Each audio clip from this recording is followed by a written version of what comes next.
วันที่ 18 กันยายน 2568 นี้ หมอรู้สึกตื่นเต้นมากเลยค่ะ เพราะพลังงานของวันนี้มันพิเศษจริงๆ โดยเฉพาะเรื่องการเงิน หมอจะบอกเลยนะคะว่าวันนี้เป็นวันที่ดาวดวงต่างๆ เรียงตัวกันในลักษณะที่ส่งผลต่อกระเป๋าเงินของเราโดยตรง มีทั้งโอกาสดีๆที่รออยู่ แล้วก็มีเรื่องที่ต้องระวังด้วยเหมือนกัน ใครที่กำลังคิดเรื่องเงิน คิดเรื่องการลงทุน หรือกำลังมีปัญหาทางการเงินอยู่ วันนี้หมอขอให้นั่งฟังจนจบเลยนะคะ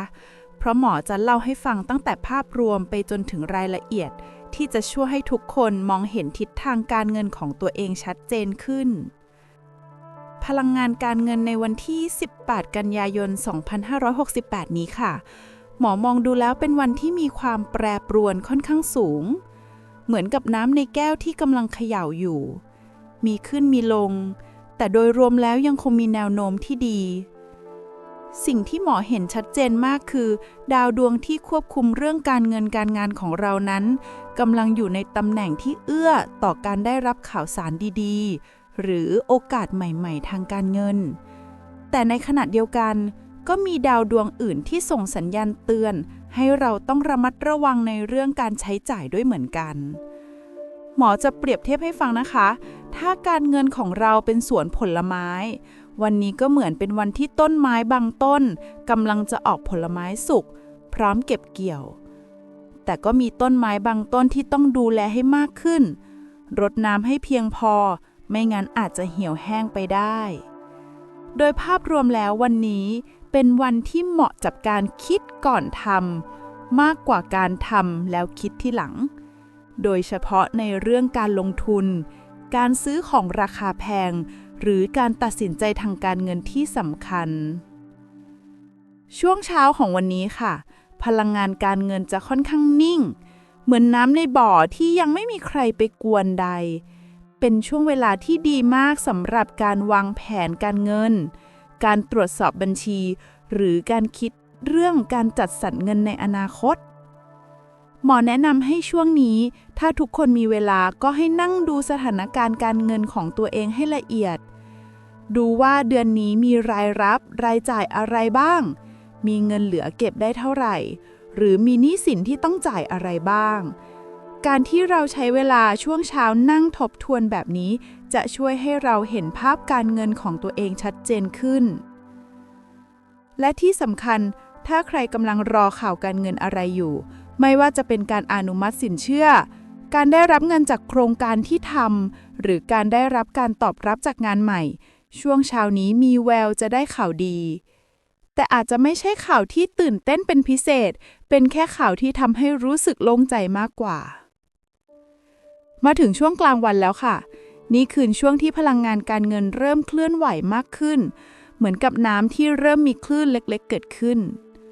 หมอเห็นว่าช่วงนี้จะมีเรื่องเกี่ยวกับเงินเข้ามาให้เราต้องตัดสินใจ อาจจะเป็นการที่มีคนเสนองานพิเศษให้ทำ มีคนขายของราคาดีให้ หรือมีโอกาสลงทุนอะไรบางอย่าง แต่สิ่งสำคัญคือเราต้องใช้สติในการพิจารณา เหมือนตอนที่เราไปตลาดแล้วเจอของลดราคาเยอะมาก แล้วรู้สึกอยากซื้อทุกอย่าง แต่จริงๆแล้วเราต้องคิดก่อนว่าของที่เราจะซื้อนั้นเราต้องการจริงๆหรือเปล่า มีงบประมาณพอหรือเปล่า ซื้อแล้วจะไม่ส่งผลเสียต่อการเงินโดยรวมหรือเปล่า ช่วงนี้ก็เป็นช่วงที่ดีสำหรับการทำธุรกรรมทางการเงิน เช่นการโอนเงิน การจ่ายบิล หรือการไปธนาคาร แต่หมอแนะนำให้ตรวจสอบรายละเอียดให้ดีก่อนทุกครั้ง เพราะช่วงนี้มีแววของการผิดพลาดเล็กๆน้อยๆได้ช่วงเย็นนี้ค่ะพลังงานการเงินจะเริ่มเปลี่ยนไปในทิศทางที่น่าสนใจเหมือนกับแสงแดดตอนเย็นที่ค่อยๆเปลี่ยนสีเปลี่ยนความรู้สึกหมอรู้สึกว่าช่วงนี้จะมีข้อมูลใหม่ๆเข้ามาที่อาจจะเปลี่ยนมุมมองของเราเกี่ยวกับเรื่องการเงินอาจจะเป็นการได้คุยกับเพื่อนเก่าแล้วได้ข้อมูลการลงทุนดีๆอาจจะเป็นการอ่านข่าวแล้วเห็นโอกาสใหม่ๆหรืออาจจะเป็นการที่คิดขึ้นมาเองได้ว่าเราควรจะเปลี่ยนวิธีการจัดการเงินของเราแล้วแต่ที่สำคัญคือช่วงเย็นนี้อย่าเพิ่งตัดสินใจอะไรที่สำคัญนักให้เก็บข้อมูลไว้ก่อน กลับไปคิดให้ดีในวันรุ่งขึ้นเพราะช่วงเย็นบางทีอารมณ์เราจะมีส่วนเกี่ยวข้องกับการตัดสินใจด้วยและนั่นอาจจะทำให้เราตัดสินใจผิดพลาดได้นอกจากนี้ช่วงเย็นยังเป็นเวลาดีสำหรับการทำบัญชีรายวันหรือการจดบันทึกรายรับรายจ่ายการที่เราทำสิ่งเหล่านี้เป็นประจำจะช่วยให้เราเห็นภาพการเงินของตัวเองชัดเจนขึ้นเรื่อยๆเรื่องการลงทุนในวันนี้ค่ะหมอต้องบอกตรงๆว่าเป็นวันที่ต้องระมัดระวังพิเศษไม่ใช่ว่าไม่ดีแต่เป็นวันที่ต้องใช้สติมากกว่าปกติถ้าใครกำลังคิดจะลงทุนอะไรใหม่ๆหมอแนะนำให้รอสักพักหนึ่งหรือถ้าจะลงทุนจริงๆก็ให้ลงทุนในสิ่งที่เราเข้าใจดีและใช้เงินที่เราพร้อมจะเสียได้เท่านั้นเหมือนกับการเดินข้ามสะพานเราต้องก้าวไปทีละขั้นดูให้ดีก่อนว่าขั้นต่อไปมันแข็งแรงหรือเปล่าไม่ใช่วิ่งแรงๆไปเลยเพราะอาจจะพลาดท่าได้ส่วนเรื่องการเก็บออมนั้นวันนี้เป็นวันที่ดีมากหมอเห็นว่าถ้าใครตั้งใจเก็บเงินในวันนี้จะเก็บได้ง่ายกว่าปกติและเงินที่เก็บไว้จะมีแววว่าจะเพิ่มขึ้นเรื่อยๆในอนาคตสำหรับใครที่มีหนี้สินอยู่วันนี้เป็นวันที่ดีสำหรับการทบทวนแผนการจ่ายหนี้หรือการหาทางแก้ไขปัญหาหนี้สิน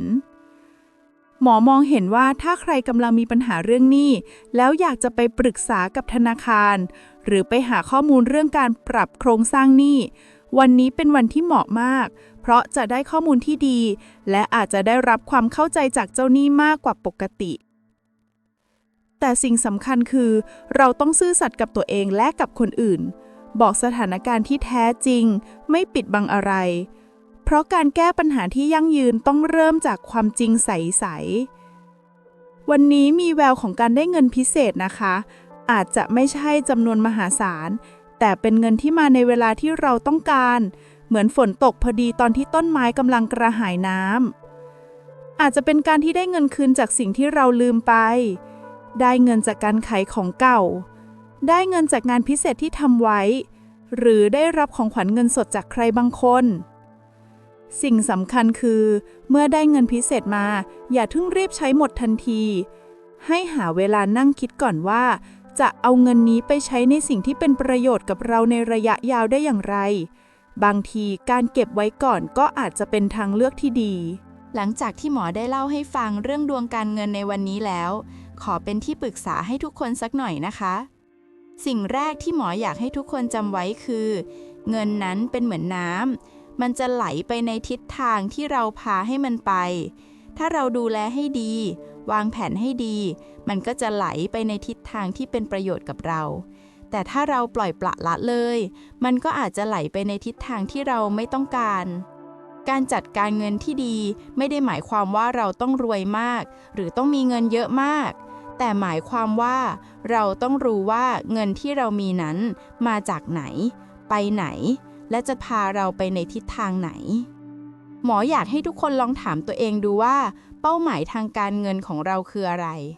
อยากจะมีชีวิตแบบไหนในอนาคตแล้วค่อยย้อนกลับมาวางแผนว่าเราจะต้องทำอะไรบ้างเพื่อให้ถึงเป้าหมายนั้นบางคนอาจจะคิดว่าการวางแผนทางการเงินมันยุ่งยากหรือไม่รู้จะเริ่มต้นจากตรงไหนหมอจะบอกให้ฟังนะคะว่าเริ่มจากสิ่งเล็กๆได้เช่นการจดบันทึกรายรับรายจ่ายการแยกเงินเก็บออกจากเงินใช้หรือการหาข้อมูลเรื่องการลงทุนพื้นฐานอย่าคิดว่าต้องทำให้สมบูรณ์แบบตั้งแต่ครั้งแรกการจัดการเงินที่ดีคือการเรียนรู้ไปเรื่อยๆปรับปรุงไปเรื่อยๆเหมือนกับการดูแลสวนเราต้องรดน้ำทุกวันตัดแต่งกิ่งเป็นครั้งคราวแล้วค่อยๆดูว่าต้นไม้เติบโตไปในทิศทางไหนสิ่งที่หมออยากเน้นคืออย่าให้ความกลัวหรือความโลภมาครอบงำการตัดสินใจของเราทั้งสองอย่างนี้จะทำให้เราตัดสินใจผิดพลาดได้ถ้ากลัวมากเกินไปเราอาจจะไม่กล้าคว้าโอกาสดีๆที่มาถึงแต่ถ้าโลภมากเกินไปเราอาจจะเสี่ยงเกินกว่าที่ควรจะเสี่ยงการตัดสินใจทางการเงินที่ดีคือการตัดสินใจที่มาจากข้อมูลมาจากการคิดอย่างรอบคอบและมาจากการเข้าใจตัวเองดีไม่ใช่การตัดสินใจที่มาจากอารมณ์ชั่วขณะหรือมาจากการเปรียบเทียบกับคนอื่น หมอยังอยากให้ทุกคนจำไว้อีกเรื่องหนึ่งคือ เงินนั้นเป็นเครื่องมือไม่ใช่จุดหมายปลายทางเป้าหมายที่แท้จริงของเราคือการมีชีวิตที่มีความสุขมีความมั่นคงและสามารถดูแลตัวเองและคนที่เรารักได้เงินเป็นแค่เครื่องมือที่จะช่วยให้เราไปถึงเป้าหมายนั้นแล้วก็อย่าลืมนะคะว่าการให้หรือการช่วยเหลือคนอื่นก็เป็นส่วนหนึ่งของการจัดการเงินที่ดีเหมือนกันไม่ได้หมายความว่าเราต้องให้เยอะแต่หมายความว่าเราควรจะมีส่วนแบ่งให้กับสังคมให้กับคนที่ต้องการความช่วยเหลือเพราะสิ่งที่เราให้ออกไปมันจะกลับมาหาเราในรูปแบบอื่นๆเสมอก่อนจะจบการเล่าดวงการเงินวันนี้ค่ะหมออยากจะสรุปให้ทุกคนฟังอีกทีว่าวันที่ 18 กันยายน 2565 นี้เป็นวันที่มีพลังงานการเงินที่น่าสนใจมีทั้งโอกาสดีๆที่รออยู่แล้วก็มีสิ่งที่ต้องระมัดระวังสิ่งสำคัญที่สุดคือการใช้สติในการตัดสินใจการคิดก่อนทำและการไม่ปล่อยให้อารมณ์มาครอบงำการตัดสินใจของเราวันนี้เป็นวันที่ดีสำหรับการวางแผนการทบทวนและการเตรียมตัวสำหรับอนาคตหมอหวังจริงๆนะคะว่าสิ่งที่เล่าให้ฟังวันนี้จะเป็นประโยชน์กับทุกคนจะช่วยให้ทุกคนมองเห็นทิศทางการเงินของตัวเองชัดเจนขึ้นและจะช่วยให้ทุกคนตัดสินใจในสิ่งที่เป็นประโยชน์กับตัวเองได้ดีขึ้นอย่าลืมนะคะว่าดวงการเงินมันเปลี่ยนแปลงอยู่เสมอวันนี้อาจจะเป็นแบบหนึ่งพรุ่งนี้ก็อาจจะเป็นอีกแบบหนึ่งสิ่งสำคัญคือเราต้องปรับตัวให้ทันและต้องเรียนรู้จากประสบการณ์ของเราเองแล้วก็อย่าลืมว่าการดูแลสุขภาพจิตใจของเราก็สำคัญมากเช่นกันเพราะเมื่อใจเราแข็งแรงเราก็จะสามารถตัดสินใจได้ดีจัดการปัญหาได้ดีและคว้าโอกาสได้ดีด้วยสุดท้ายนี้หมออยากจะฝากให้ทุกคนจำไว้ว่าไม่ว่าสถานการณ์การเงินของเราจะเป็นอย่างไรเราก็ยังมีโอกาสที่จะเปลี่ยนแปลงมันให้ดีขึ้นได้เสมอแค่เราต้องมีความตั้งใจมีแผนและมีการลงมือทำค่ะ